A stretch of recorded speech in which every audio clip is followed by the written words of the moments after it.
दोस्तों नमस्कार। मैं आपका दोस्त योगी बोल रहा हूँ और आप मेरा चैनल देख रहे हैं द योगी वाणी। और यदि आप चैनल पर पहली बार आए तो चैनल सब्सक्राइब कीजिए और यदि आपको कंटेंट पसंद आता है तो लाइक कीजिए, वीडियो को शेयर कीजिए। आज हम बात करते हैं सनातनी एकता की। 13 जनवरी से प्रयागराज में महाकुंभ होने जा रहा है, जो 144 साल बाद होता है। हालांकि कुंभ एक ही स्थान पर हर 12 साल बाद होता है, हर 4 साल में 4 अलग अलग स्थानों पर होता है। और कुंभ होगा हिंदू एकता का बहुत बड़ा उद्घोष। हमेशा होता है। हिंदू एकता हमारी सनातनी परंपराएं, ऋषि मुनियों की परंपराएं इसमें हमेशा प्रकट होती हैं और बहुत सी आसुरी शक्तियों का विनाश होता है। 2014 में जब से नरेंद्र मोदी भारत के प्रधानमंत्री बने हैं, तब से हमारे हिंदुओं की जो आकांक्षा हैं असीम पहुंच गई हैं और हिंदू होने पर जो गर्व की अनुभूति होती है वो नरेंद्र मोदी सरकार ने हमको दिलवाई है। इससे पहले कैसे कैसे छल हमारे साथ होते आए। आपको ध्यान होगा, हमारे एक राष्ट्रपति थे के.आर. नारायणन, नाम के.आर. नारायणन, और उन्होंने धर्म ग्रहण कर रखा था ईसाई धर्म, यानी क्रिश्चियन थे वो।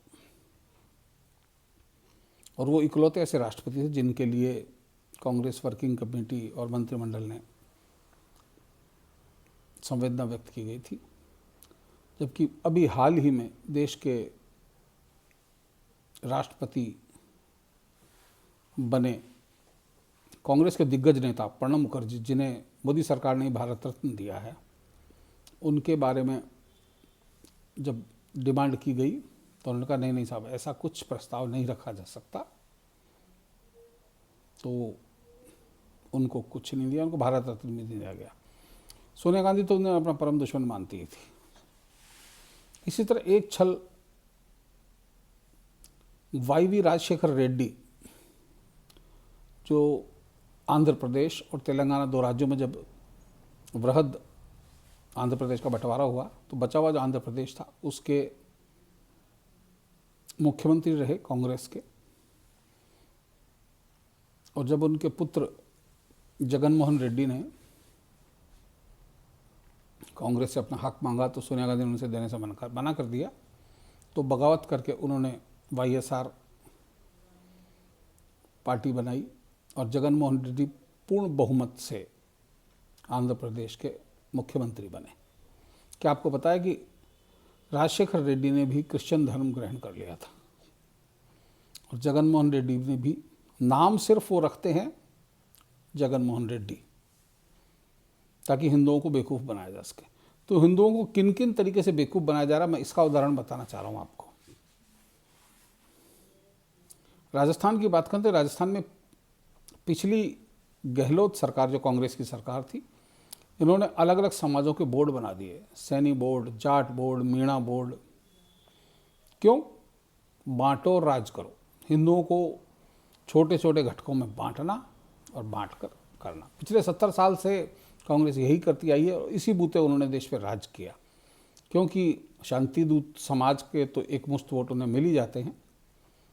कुछ भ्रम की स्थितियां पहले बनी हुई थी, लेकिन पिछले लोकसभा चुनाव 4 जून को जिसका परिणाम आया था उसने बिल्कुल स्पष्ट कर दिया। हिंदूवादी पार्टी माने जाने वाली बीजेपी के खिलाफ जहां मौका मिला उन्होंने वोट दिया। 92 यानी 92% वोट एक मुश्त पड़े हैं। यानी एक मुश्त वोटों की लड़ाई में ही देश के विपक्षी दल पागल हुए पड़े हैं और हिंदुओं को तोड़ने की साजिशों में लगे हुए हैं। एक एक करके बात करें तो उत्तर प्रदेश में समाजवादी पार्टी, यादवों और मुस्लिमों की पार्टी, और एक आश्चर्य की बात और बताएं कि उत्तर प्रदेश में जितने साधु संत हैं उनमें अधिकतम संख्या यादवों की है।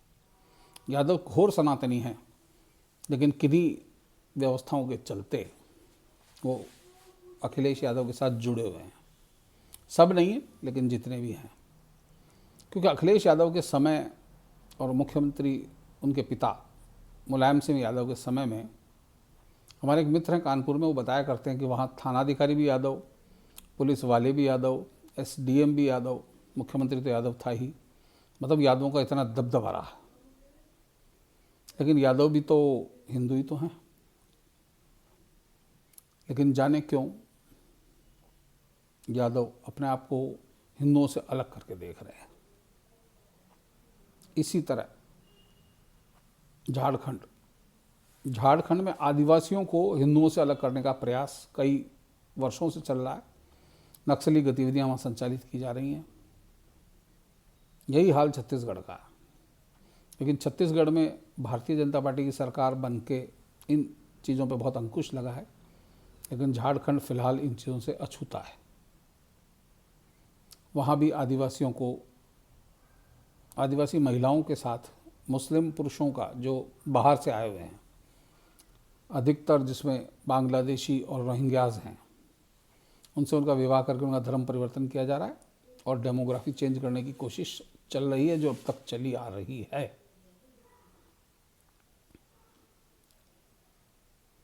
तो मेरी इस वीडियो के माध्यम से हमारे सभी हिंदू भाइयों से अपील है कि पहली पहचान आप हिंदू बनाइए, फिर आपकी जातीय अस्मिता की बात आती है। और मुझे जानकर बहुत खुशी हो रही है कि विशाखापत्तनम से विश्व हिंदू परिषद ने एक अभियान का आगाज़ किया है।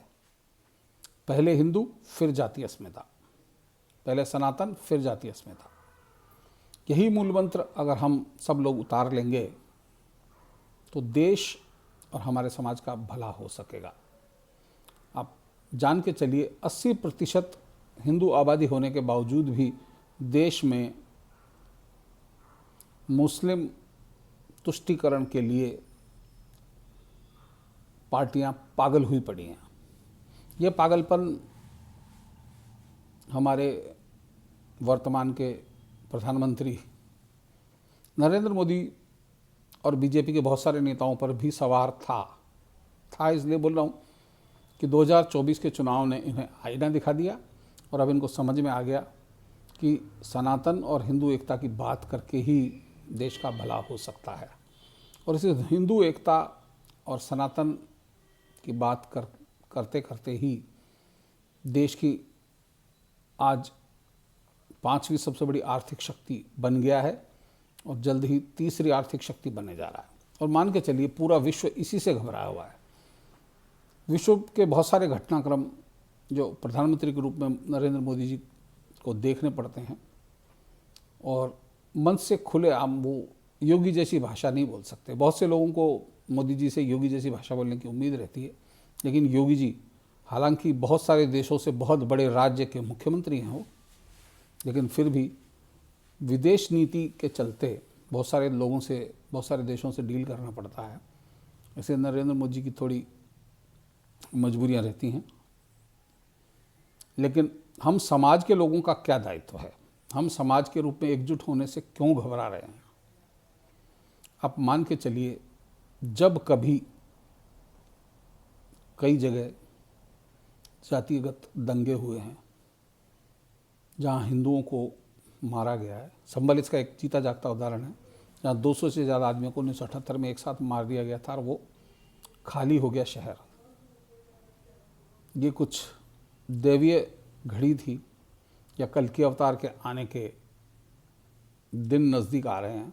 तो संभल में एक मस्जिद जो एएसआई के पास थी उसका सर्वे करने का फैसला किया गया, कोर्ट ने किया और सर्वे टीम गई और सर्वे टीम के खिलाफ संभल के सांसद जियाउर रहमान बर्क ने भाषण दिया और मुसलमानों को उकसाया और उन्होंने उस सर्वे टीम पर ही आक्रमण कर दिया।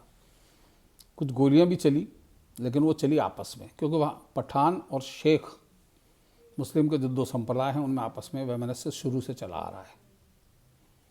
लेकिन पठान और शेख के इस वैमनस्य के चलते जो मुस्लिम समाज का निचला तबका है वो पिस जाता है और भीड़ बन जाता है। और बाद में उस मस्जिद को छोड़ के पूरे संभल का सर्वे हो गया बिजली चोरी के नाम पे। जो भी जियाउर रहमान बर्क ही करवा रहे थे, एक मस्जिद पे एक बहुत बड़ा डोम पाया गया जहाँ से कम 500 घरों को बिजली सप्लाई हो रही थी, बिजली का बिल दिया ही नहीं जा रहा था।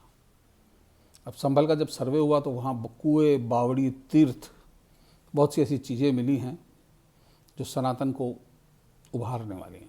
और मान के चलिए संभल देश का भविष्य बनने वाला है, देश की तकदीर बदलेगी संभल से। संभल जैसे प्रकरण और भी शहरों में अब धीरे धीरे खुलते आ रहे हैं। मंदिरों को बाहुबल से बंद कर दिया गया। तो विषय थोड़ा विषयांतर हो रहा है, मैं भटक रहा हूँ, लेकिन वापस मैं उसी पे लौट के आता हूँ कि जब भी कहीं दंगे हुए हैं तो दंगों में दो वर्ग, एक शांतिप्रिय समुदाय और एक हिंदू, आपस में ही लड़े हैं, कटे हैं। वहाँ अगर किसी को मारा गया, किसी को काटा गया तो जाति नहीं पूछी गई। तो जब भी कन्हैयालाल टेलर की नूपुर शर्मा के समर्थन में जब गर्दन काट के उदयपुर में हत्या कर दी गई, तब उनसे किसी ने जाति नहीं पूछी थी। तो हिंदू समाज के लिए बहुत बड़ा संदेश है, लेकिन फिर भी कुछ लोग, उसमें उनका दोष नहीं है। 70 साल से हमें जो शिक्षा दीक्षा दी गई है उसमें जब अकबर महान पढ़ाया गया है, और आज भी दिल्ली में बहुत सी रोडों के नाम, हुमायूं रोड, अकबर रोड, ये हैं, कुछ बदले भी गए हैं, और बहुत सारे शहरों के नाम अभी भी हमारे बहुत सारे बने हुए हैं। अभी व्हाट्सएप पे किसी ने भेजा था, बात बिल्कुल सही है कि दिल्ली में जहांगीरपुरी, मंगोलपुरी, सुल्तानगंज या सुल्तान नगर क्यों बनाए गए, किन लोगों ने बनाए, जबकि वहाँ की बहुसंख्यक आबादी अभी भी हिंदू है। तो हिंदुओं के लिए बहुत बड़ा अवसर है कि हम अपनी हिंदू अस्मिता को प्रथम रखें और जातीय अस्मिता को दूसरे स्थान पर रखें। कि छोटे छोटे समूह में बंटकर, हालांकि छोटे समूह पर राज करने में मज़ा आता है। जब व्हाट्सएप का ग्रुप बनता है, हम एडमिन बनते हैं ना, तो लगता है यार मैं इस प्रजा का राजा हूँ।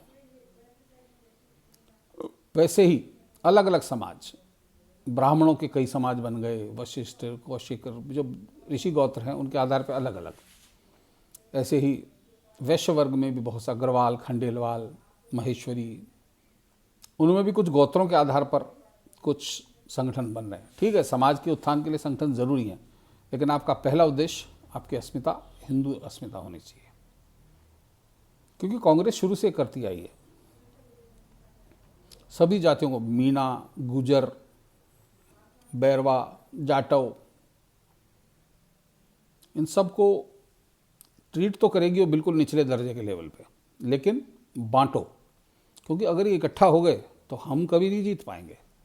आज कांग्रेस की झटपटाहट सामने दिख रही है, कांग्रेस और विपक्षी दलों की झटपटाहट से बहुत परेशानी हो रही है, और इसकी परेशानी बढ़ाई जाए, इसके बारे में समाज को भी कुछ करना पड़ेगा। सारा काम नेता ही करेंगे तो कब तक चलेगा। तो दोस्तों, आज के वीडियो में इतना ही, फिर मिलते हैं अगले किसी वीडियो में। तब तक के लिए जय हिंद, जय भारत, वंदे मातरम, जय श्री राम।